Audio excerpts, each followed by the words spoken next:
I've treated for some invasive weeds, and there's a lot of barren spots where I had to kill the invasive weeds. So just as I'm doing this, just be aware that I can't really help the muddy spots right now. So the quail didn't do it. This is such a gigantic aviary for just about 25 quail. 25. They do wear down some spots, but most of it is me trying to get rid of all the invasive weeds so everything else can live. So every day I make sure they got enough food and water, and this is the seeds, and today we've got actually a supplement in the seeds that we're going to be just spreading the seeds out throughout the aviary. Everybody that was going to be culled out of this batch has already been culled, and basically we only do that if they're mean, never do it just because we only do it if we know that they're going to either be a future problem with the rest of the flock or are an existing problem. It's really sad that most people would keep this amount of quail, 20 quail, in a probably 2 square foot box, or cage. It's depressing, and we think that as pagans that the animal deserves to be respected. We got a couple of zebra finches. That's Finn and Piper. And actually they were in about a 1 square foot by 2 square foot, maybe. Really small enclosure at a store, and I've always wanted to take a bird that's never been free and free it, so that's what we've done with them. And we got one adopted owl pigeon back there named Thunder that likes to hang out with the quail.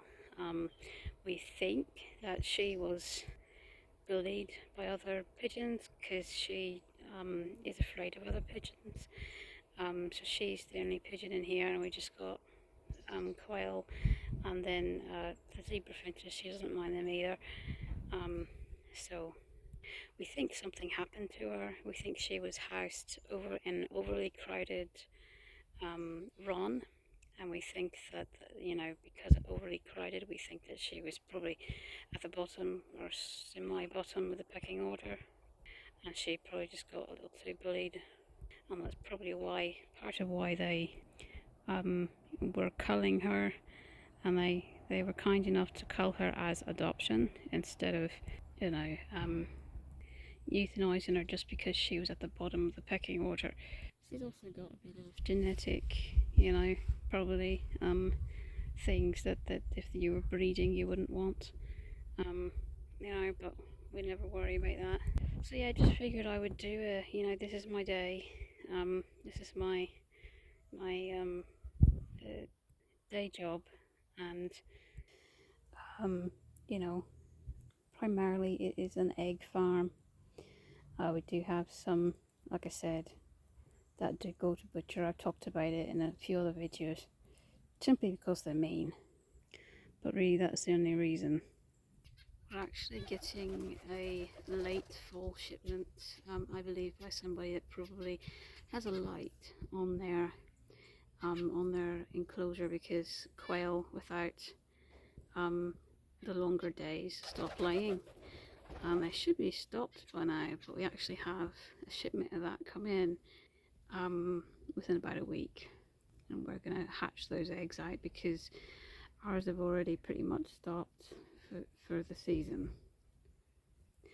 Out of that, you're going to have some mean ones, but it's a strict rule. Even I've been talking about in other videos, I have an issue a condition where I literally need to eat primarily meat, and meat with high iron in it, and quail actually have just as much iron, a little more actually, than beef. And I've been kind of surviving off of jerky and every once in a while a mean little something. Usually it's a rooster, not always.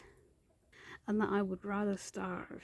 I would, and I have starved a little bit, not much, but I've gone a few days where I started getting a little lightheaded and things, because it's one of the biggest morals in paganism, that you don't harm anything that is innocent, and if that means starving, then that means starving. But the only time that is a technicality is when maybe there's something innocent that is injured or wounded, you know, that you'd be allowed to, of course, end its suffering. But other than that, it's a strict rule. And, the Abrahamic people, they run their farms differently. They run their farms off of money and greed and selfishness. And so if a hen stops laying, they'll eat it, cull it, and eat it just because it stops laying. No other reason. They'll hurry up and grow mentality, so they'll make them grow at a rapid pace, unhealthy pace, and then slaughter them as soon as possible. Genetically modify them so that they grow literally 6 times faster and 3 times larger. And they'll cram them, like I said, they'll cram them in tiny little spaces, inhumane spaces. Even the mean ones deserve dignity, for as long as their little lives last. Everything deserves dignity. So even though this is my day job, and even though, it doesn't have, you wouldn't think it has much to do with paganism, it actually does, because the rules on the farm are all, by pagan moral. If the weather gets really bad, we do have a couple hutches, but most of the time they're out. And they even have a roof over part of it. The reason why I've starved lately, well, not starved, but been having to ration lately, is because of the supply chain issues. Rural places feel it the worst. And by the way, that right there, where the gnome is, the wolf gnome, that's our garden. That is the coop, the chicken's coop. We're getting ready to open up, but yeah, things are going bad on the trains, on the lorries, and even before they get to, but in rural areas, you got really poor people, and people already, middle class already, don't want to buy stuff, meat, because it's too expensive. So then, if it doesn't go bad on the lorry, it goes bad on the shelf, and it's really difficult when you're somebody that literally depends on, you literally cannot process anything other than meat. Your stomach literally cannot, your body literally needs that to survive. Like I said, I have a condition. It does have to do with the shifting that I did primarily, but part of it would have happened anyway. Part of it is just what I am. It's how I was born. And I have to have something.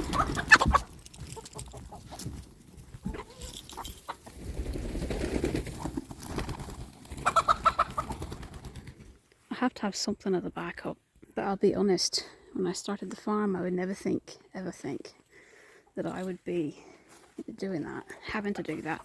Because we used to have a local butcher that was just phenomenally fresh. And now even the freshest of places are just, they're rancid.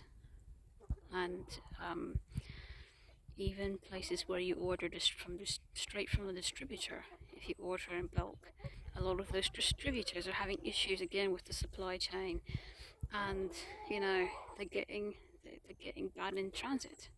It goes from the farm to a distributor to probably a second distributor and maybe even a third distributor before it comes to your local store. And so you almost have to buy right now, if you can find anything fresh, you have to buy something straight from a farm, or you have to farm yourself.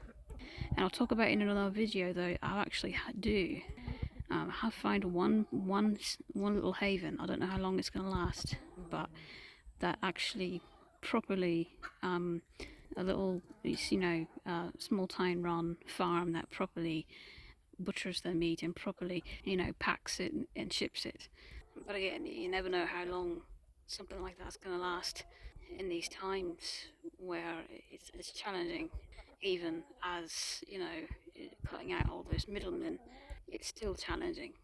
So much can go wrong, even on your own farm if you're not training your people well to butcher properly, especially when it gets into bigger,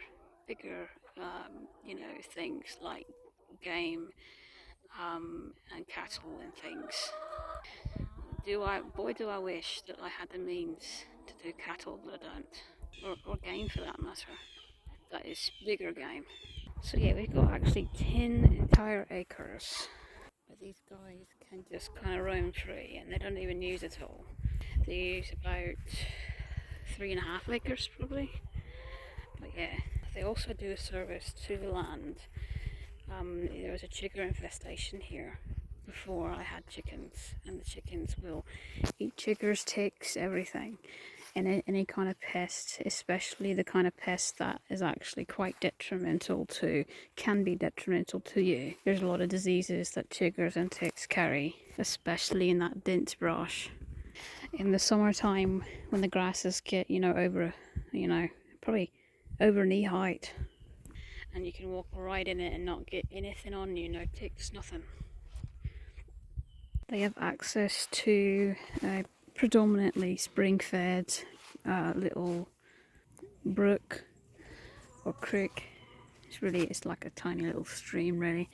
Most definitely, if the quail could, if any of these birds could be truly free range like our chickens, we would.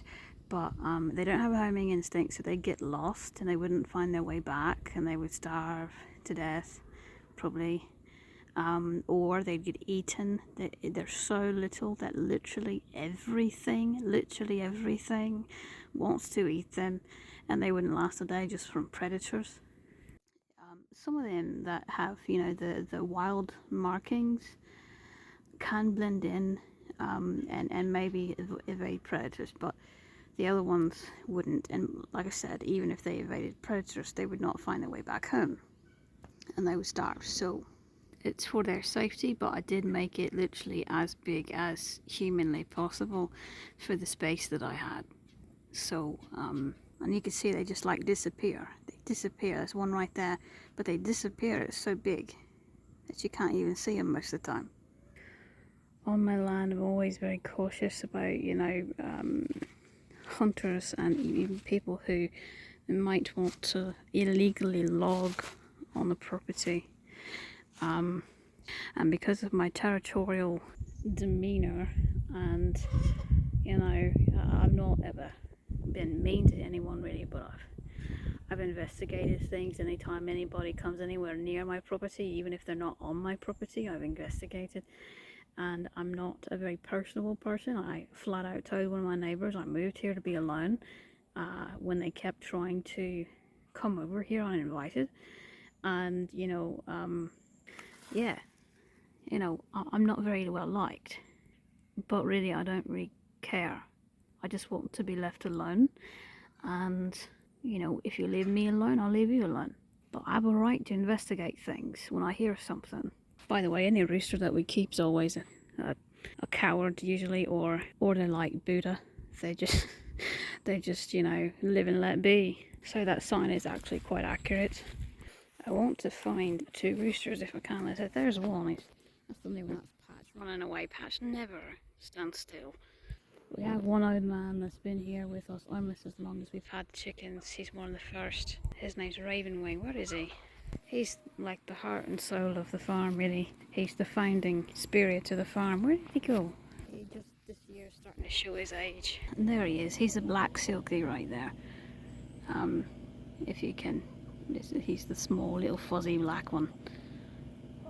All the hens are photobombing him right now, but honestly, he's been a lot of the inspiration. He's such a wise old soul, even when he was young, even when he was a chick.